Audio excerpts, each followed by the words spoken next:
আসসালামু আলাইকুম viewers, welcome back to my another new video. আজকে আমরা একটি গুরুত্বপূর্ণ ইংরেজি স্ট্রাকচার ক্লাস নিয়ে আলোচনা করব। Okay viewers, let's get started.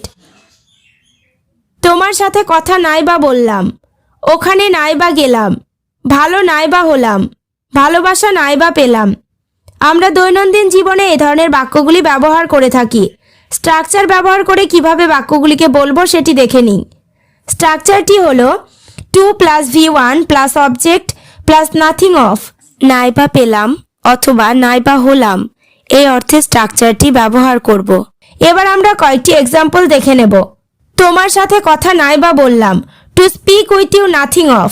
এখানে স্পিক মানে কথা বলা ভার্ব, উইথ ইউ মানে তোমার সাথে অবজেক্ট, নাথিং অফ মানে নাইবা। স্ট্রাকচারটি একটি ফ্রেজ হিসেবে ব্যবহৃত হয়েছে।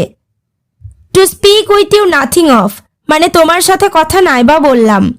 পরেরটা, ওখানে নাইবা গেলাম, to go there nothing of.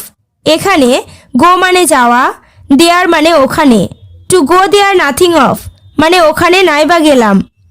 Next, ভালোবাসা নাইবা পেলাম, to get love nothing of. এখানে গেট মানে পাওয়া, লাভ মানে ভালোবাসা নাউন, নাথিং অফ মানে নাইবা। To get love nothing of মানে ভালোবাসা নাইবা পেলাম। ইংরেজি নাইবা শিখলাম, to learn English nothing of.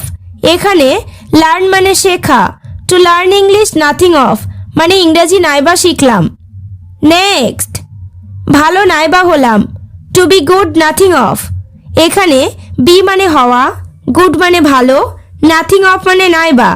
Two be good nothing of মানে ভালো নাইবা হলাম। এবার তোমরা স্ট্রাকচার ক্লাসটি ভালোভাবে বুঝতে পেরেছো।